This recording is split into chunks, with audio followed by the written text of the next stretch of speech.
I'm Tony Ruiz of Gold Derby here with Andrew Rossi, the writer, producer, and director of the Netflix documentary, The Andy Warhol Diaries, which has been nominated for a slew of Emmys, including 3 for Andrew, for writing and for directing, and as one of the producers. And Andrew, it's so interesting. Andy Warhol is, at least for people of my generation, is an image that you associate with either his face or with the types of art that he did, but very few people know the real person. And I guess my first question is, after reading his diaries and making this film, who was, do you think, the real Andy Warhol for you?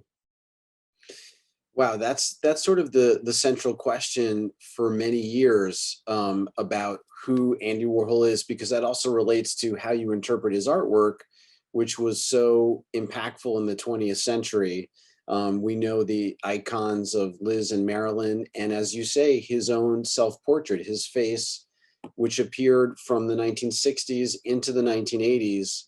One of the last works he did was the Frightwig self-portrait, where he's staring into the viewer with a kind of gaunt face and his white wig, which he was famous for wearing, in a kind of jagged form. And I feel like that's, to me, the real Andy Warhol that emerged in the 1980s through the HIV/AIDS crisis, through a period that he went through, as some of the subjects in the series say, coming to terms with his homosexuality, and going through several relationships, and sort of being a person who's very human and has a lot of emotional crushes and aspirations and feelings of insecurity.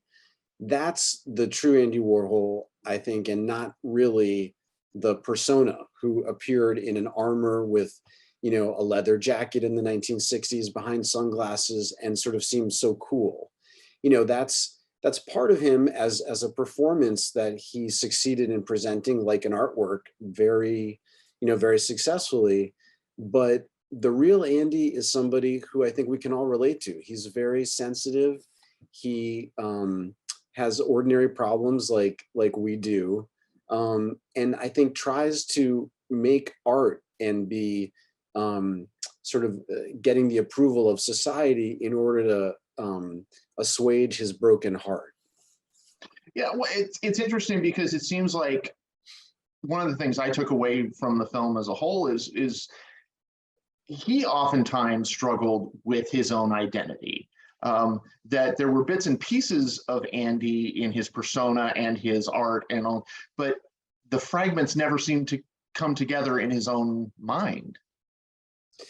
Right. It's an ongoing dialogue that he has with himself, which comes through so vividly in the diaries. So, he kept the diaries from 1976 to 1987, and he was talking to Pat Hackett about everything he did the night before. But even in speaking with Pat, that's one thing that emerges in my conversation with her. He was giving her one set of experiences and feelings, even though that was filtered through her editing and their relationship.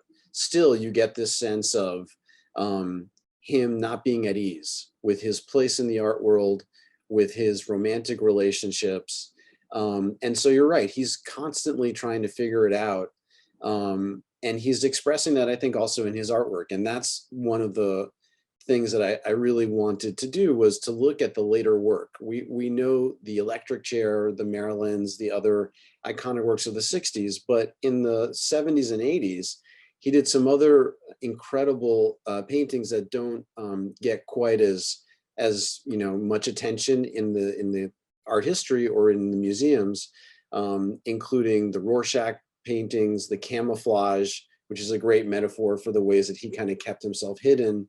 And then really the Last Supper, which is this almost spiritual treatment of so many symbols, including queer symbols, religious ones, that all are in some ways a comment on his relationship with John Gould, who's also a figure that's sort of been erased from the record.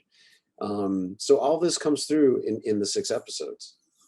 And I really want to hit on that, because Andy's queerness is such a through line, and it's not just one thing. I think one of my favorite parts, particularly of the last episode, is the debate among different people about, I'm thinking of like the Big C painting, and some people saying, oh, this is what that meant, and others are like, well, no, what does his being gay have to do with this? Why was it important to you to have those dialogues going on? Absolutely. I think that's kind of the ultimate message of the series, is that understanding Andy's queerness is not only a sort of ethical project to let him finally be out. He sort of, he grew up in an era when it was illegal to be gay and out, when it was considered a mental illness by the DSM, through a period where, in fact, now same-sex marriage is legal, although even that is still being adjudicated or legislated. And of course, there are over 300 bills in state legislatures right now that are trying to pull back LGBTQ rights. And there are the Don't Say Gay laws in Florida. And, there's an amazing line that Andy has in the diaries where he says, Christopher and I, this is when he's a male model, decided that we're going to start telling people that we're not gay, despite the way we look and talk, because then they don't know what to do with you. So much of his presence in the culture and in his immediate environment was a game to hide his queerness, show it a little bit, and just in one way or another, it was somehow sort of pathologized for him. And so now letting his words in the diaries speak for themselves and letting him come out through that, it gives us so much more to interpret his artwork with. And I think it resonates with the current moment in dramatic ways, where to say it clearly is exactly what I think, very homophobic forces in our society are trying to squelch. So I hope that the series is entering that conversation in a way to say, look, this is Andy Warhol's true identity. This is his truth. And it is relevant to understanding paintings like the Big C. So if we take that painting specifically, there are symbols there with Christ sort of nodding down at the viewer, which Jessica Beck, the curator at the Warhol Museum, interprets as both a symbol of judgment and mercy. And this is after Andy's boyfriend, John Gould, has passed away. There's this sense that people in the gay community who feel a true existential threat are looking to all forms of sort of deliverance that they can find, including religion, even the Catholic Church, which was scorning them. And of course, Cardinal O'Connor, there's so much to talk about with that. But in this painting, Andy is treating many different symbols. And in some ways, people look at the Last Supper and say, oh, it's a riff on Da Vinci. But when you understand Andy's queerness and when you know his relationships, there are very rich layers to bring out in that painting. And some might say it's one of the greatest works he made. So there's so many reasons to let Andy be his queer self and to celebrate that versus trying to hide it or push it to the side.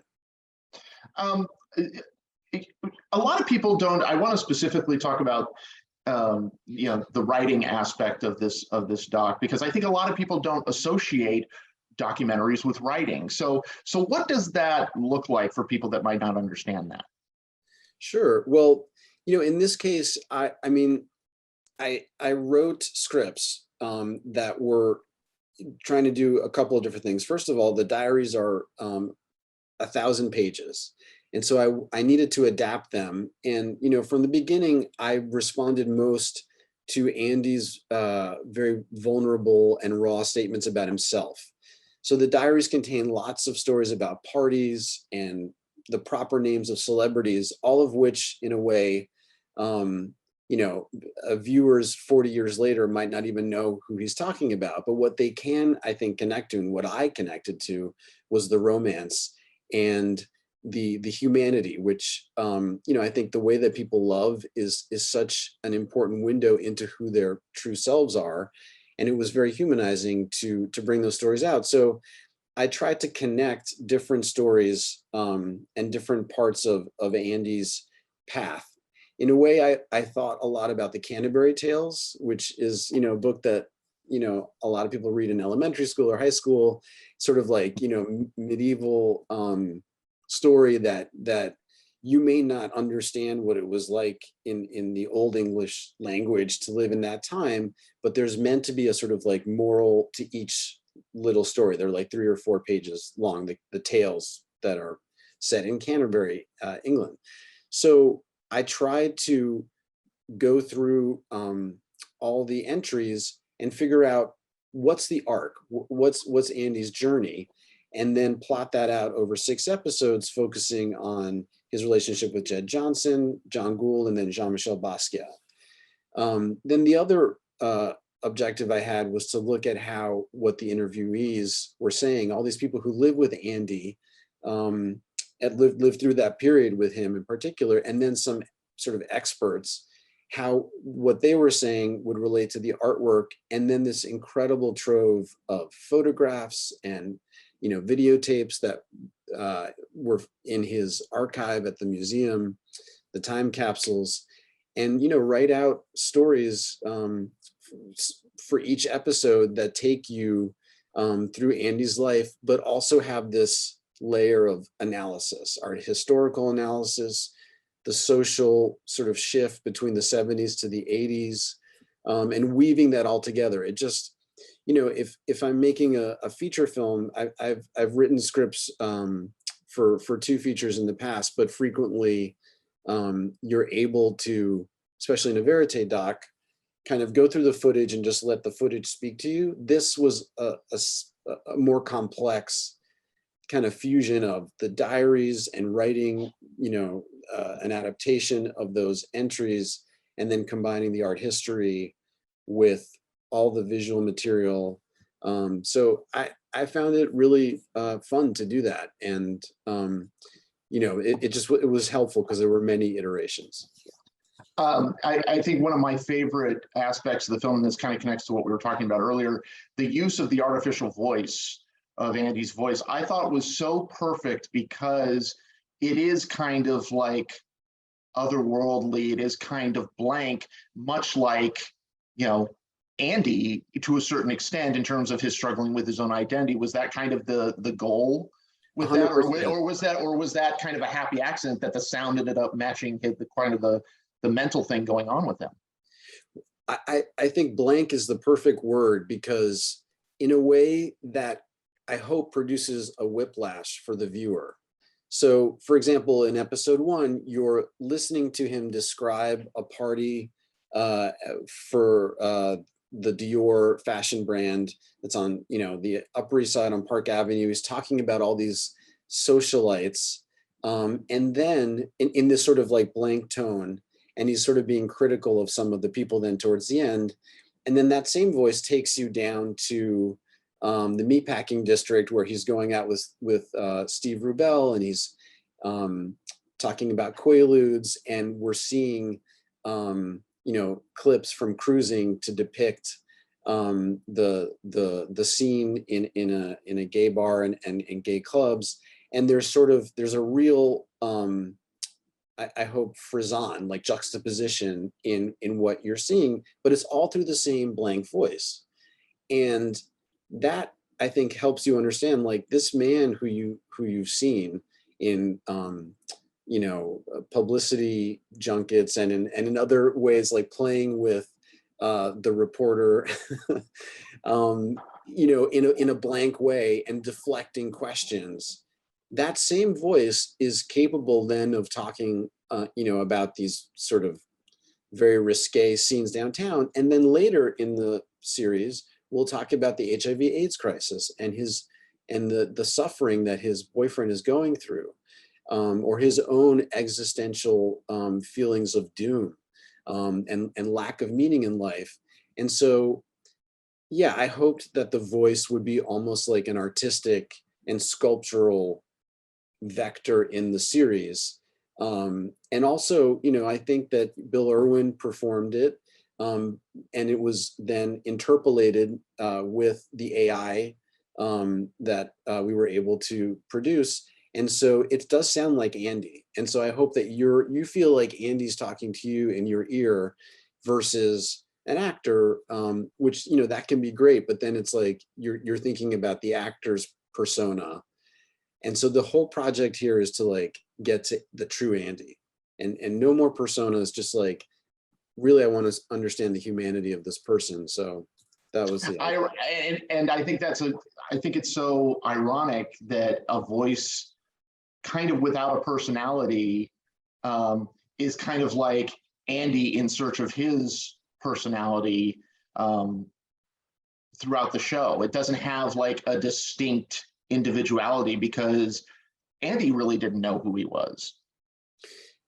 Yeah, exactly. Andy didn't know who he was, and he just sort of lived, it seems, sometimes in moments of joy, for sure, but also in a form of anxiety. He was shot in 1968, and he was pronounced legally dead. He was shot by Valerie Solanas, and he wore a girdle for the rest of his life to cover his wounds and to keep his internal organs together.